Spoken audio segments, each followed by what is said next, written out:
Hey y'all, and welcome back. I hope you're having an amazing week. It has been chilly and rainy and dreary, and your girl has been decorating for Christmas. I'm so excited. I've got my Christmas shirt on that I just got over the weekend for my birthday.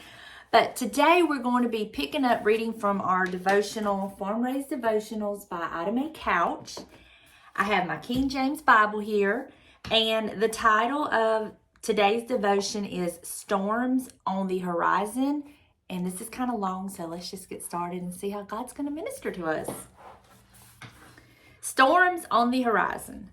The land was flatter than a pancake in the farming community where I grew up. It was perfect land for farming rice.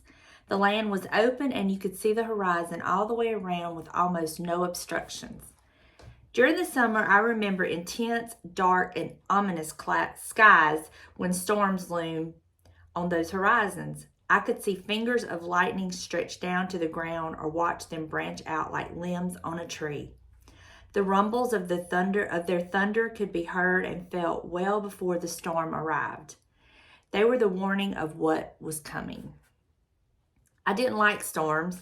They were unpredictable and frightening. I had heard stories of tornadoes and people losing their homes or their lives. I carried a lot of anxiety on my back when storms started peeking their dark heads over the edge of our town. We were taught to gather flashlights and hunker down in the central part of our house when these threats came near. We would have pillows and blankets available to cover ourselves from possible debris should the storm brew up a tornado. I can still see my dad standing at the door watching the storm while we sheltered in the hallway. It filled me with fear seeing him standing there. I didn't want him there. I wanted him in the hallway with me so he wouldn't get hurt. The wind would whistle and howl around the house. Gusts of wind would beat on the exterior walls and huff against the windows. Sometimes hail would ting, peck, or pound on the windows. It would seem like the intensity would have no end, but then the wind would quieten down. The rain would lighten up to a trickle. It would be over in a few short minutes. Storms hit in life. Maybe they are visible on the horizon and there is time to prepare for them emotionally, mentally, and spiritually. Or maybe they aren't showing signs of arrival and they hit at full force without warning.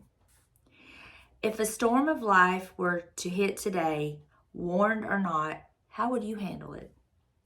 Would you turn and run thinking you could get away from it? Or would you face the wind and rain head on with your feet firmly planted in God's solid ground? It's best to prepare ahead of time for an emergency. To prep for a life storm, ask God for strength and courage, for wisdom and clarity, so that when life storms hit, you can be strong and ready. And this is where our scripture comes in. It comes from 1 Corinthians chapter 16 and verse 13. And it says, "Watch ye, stand fast in the faith, quit ye like men, be strong."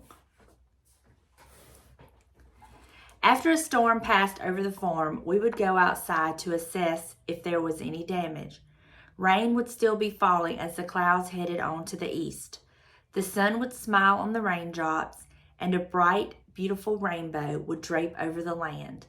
We could see it stretch from side to side, sometimes so bright it would reflect itself into a double rainbow.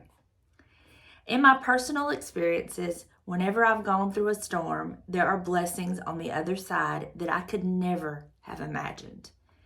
It's in those moments of reflection I can see God had me braced. I choose to lean into Him. I chose to lean into Him, and He gave me what I needed to get through it. When the next storm hits, I'll be even stronger, and I will look for the rainbow of blessings on the other side. Wow. I love it. Don't I say that about all of them? And how can we all relate to this? Because I don't care who you are. I don't care where you're at in your life, when you walk with God, anything. We all go through storms, and some we can prepare for, and some just hit us out of left field. And I know that has been my experience so many times, and thankfully I've been able to testify to how God was there, got me through, how I found my rainbow on the other side. But when you're going through those storms, it can be hard, and it can be hard to remember when you're in the middle of the storm that, hey, I've been here before. Maybe not this exact storm, but I've been here before, and I got through it just fine. I'm going to get through this too, and there's going to be a rainbow on the other side of this. It can be hard to remember that. But every time we go through something, we are building our faith. We are building our trust. God is showing us that He's got us no matter what the situation, because looking back, there's been so many things I've been through, and I can't really say that they've all been identical or the same. They've had similar emotions when going through things, but they've all been different, and they've hit different ways at different times in my life when I was at different stages in my life. But I think one true way to be prepared to answer our questions. Okay, if the storm of life were to hit today, warned or not, how would you handle it? I would like to think that I would handle it by going to God in prayer, and just trusting Him. Maybe I don't understand why or how, but to just remember and look back and draw strength from all of the other times that I've been in situations. Would you turn and run thinking you could get away from it? Life has taught me, no, you're going to have to just grit your teeth, stand firm, brace yourself, and just get through it. There's really no running away. In my experience, okay, if you try to run away from it, it's just delaying the inevitable. You're eventually going to have to learn that lesson. You're eventually going to have to go through whatever it is to get to that place where He wants us, to learn what He's wanting to teach us. So I say grin and bear it, brace yourselves, and just get through it. That's what I would think I would like. That's what I would hope I would do. Okay? Or would you face the wind and rain and the wind and rain head on with your feet firmly planted in God's solid ground? Yes, that's what I would like to think I would do. Have I always done that? No. And like I've said, I've had to go through things many times where if I would have just, faced the wind and rain head on with my feet firmly planted in God's solid ground, I would have got through it. That would have been over with. I would have learned what I needed to learn. I would have gained the strength, the faith, the trust, the lesson He was trying to teach me, whatever it was. I would have gotten that, and it would have been done. It's like ripping a Band-Aid off. If you could just rip it off, it's done. But it's when you sit there and you're just like prolonging the inevitable. It's got to come off. It's got to come off. So just rip it off and be done with it. That's what I would hope I would do. Now, there are certain things that hit us sometimes that we just have no clue it's coming. And they're hard to get through. But as I was reading this, I was kind of thinking in the back of my mind, this is why you have a relationship with God. This is why it is a constant relationship with God. This is why you are always talking to God. This is why you're always in your word. This is why you don't pick Him up when you need Him and set Him down when you don't. It don't work that way. But if you have that constant relationship, that open communication with Him at all times, even when things hit you out of the blue, just seem to knock the breath right out of you, when you have that constant relationship in your prayer life and you're in your word, even those times are much easier than I have been in situations, and there's been a time in my life where I would literally, think of God as an ATM or, the grocery store, just pick Him up, use Him when you need Him, set Him down when you don't. I'm not proud of those moments. I've learned from those moments. I've repented for those moments. And I hope, and I like to think I'm much better about not doing that. I have open communication with the Lord all the time. I talk to him all the time. I'm in my word. He's constantly on my mind. Sometimes he's in the forefront of my mind. Sometimes he's in the back of my mind, but he's always on my mind. And I see his hand in every aspect of my life, every aspect. So knowing all of that and being where I'm at today in my relationship with the Lord, when things do hit me and come up out of the blue, even though it may be hard, they are a little bit easier to deal with. And I know that can sound so contradictory, but there's just something about being in that relationship with God and things coming at you that, yeah, it's unpleasant, it's painful, it's not where you want to be. But when you're in a relationship with him, it's much more tolerable, and he's with you and he's guiding you and he's directing you, and you're not going through anything alone. You know, you talk to him, you ask his will in your life, you invite him into your life, you invite him into your situations, you invite him into your circumstances, and you've got him, and he's going to be there with you. And when she was talking about the gusts of winds would beat, on the exterior and all of that, I was thinking about when Jesus was on the boat and with the disciples and the storm come up, and he just spoke, "Peace, be still." And it just was. The winds died down, the waves stopped, and it was just peaceful. And that's how he is with us in our life when we're going through some things, and we reach that point to where we go to him and we're so scared, we're so worried, we're so stressed, and he just comes in there and he just speaks peace over you. You can feel it. It's amazing. And there is no other place I would rather be than in his presence, and having him on my side, having him fight my battles for me, giving it all to him, trusting him. And I want to share something with y'all. I had a situation come up last week. Toward the end of the week, I received a message to pray for somebody. They would find out in a couple of weeks if they were going to have their job.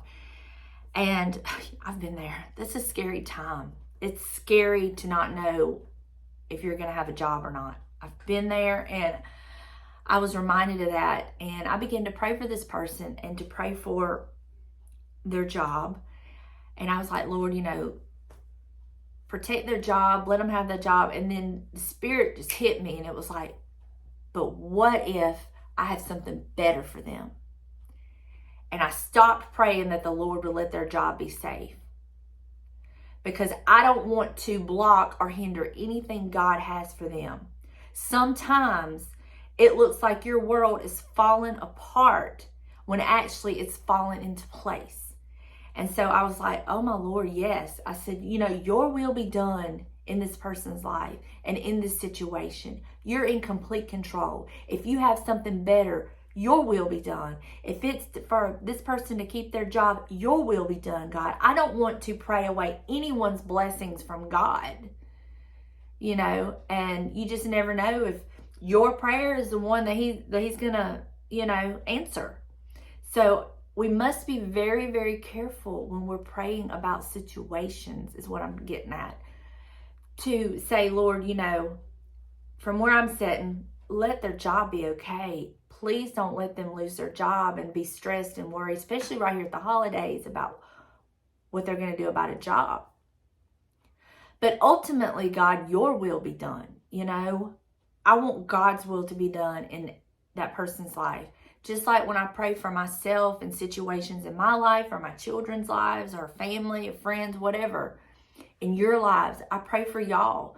And I'm like, of course, I want X, Y, Z. But if that is in any way going to block the blessings that you're trying to do, that you're wanting to do, then ultimately your will be done. Because I'm telling you, my life looked like it was falling apart. I had lost everything. No job, no husband. I was just in a state of, what am I going to do? When now, on this side of it, I can see how my life wasn't falling apart. Everything was falling into place. It was lining up so God could do a work in me. It was lining up so God could be the true one God of my life instead of all these other things that I had that was taking his place. Everything was falling into place by his design, and it was perfect. And when it was all said and done, it was perfect. It is perfect. We have our trials, we have our struggles, we have storms that hit us. I mean, life is a roller coaster. You know, whether you're in a relationship with the Lord or not, it is a roller coaster. But I will tell you, being on that roller coaster with God is much better than being on that roller coaster by yourself. I know this from experience. So I hope that blesses you. I hope that encourages you. I hope that if you're going through something and it looks like it's just falling apart, like you don't understand what's going on, I get that. And that's okay to feel that way. God is very aware of our human emotions, and he understands that. And we can't see the other side. We can't see tomorrow, next week, or next month. But he's already there. So we just need to pray, Lord, your will, and give me the peace that I need to get through what you're taking me through, Lord. Because I trust you with my life. I trust you with everything in my life. So although it's a frightening time, it's a time of just don't know, I know that you're in control, and that gives me peace. And so ultimately, your will be done, Lord. Your will be done in my life. And let him flood you with his peace that only he can. He can give you peace that people can look at you and know kind of what's going on and can't understand why you're so calm about it. That's the peace that comes from God. That's the peace that comes from having a relationship with God. That's the peace that comes with having communication with God. He can give it to you, and he can work everything out. All the little bitty details, he leaves nothing left undone. Everything works out perfectly when we let him have complete control. I love each and every one of you. I hope you have a blessed day. I hope you're drinking from your saucer, because that cup of yours is just overflowing with blessings. And I will see you in the next one. Bye, y'all.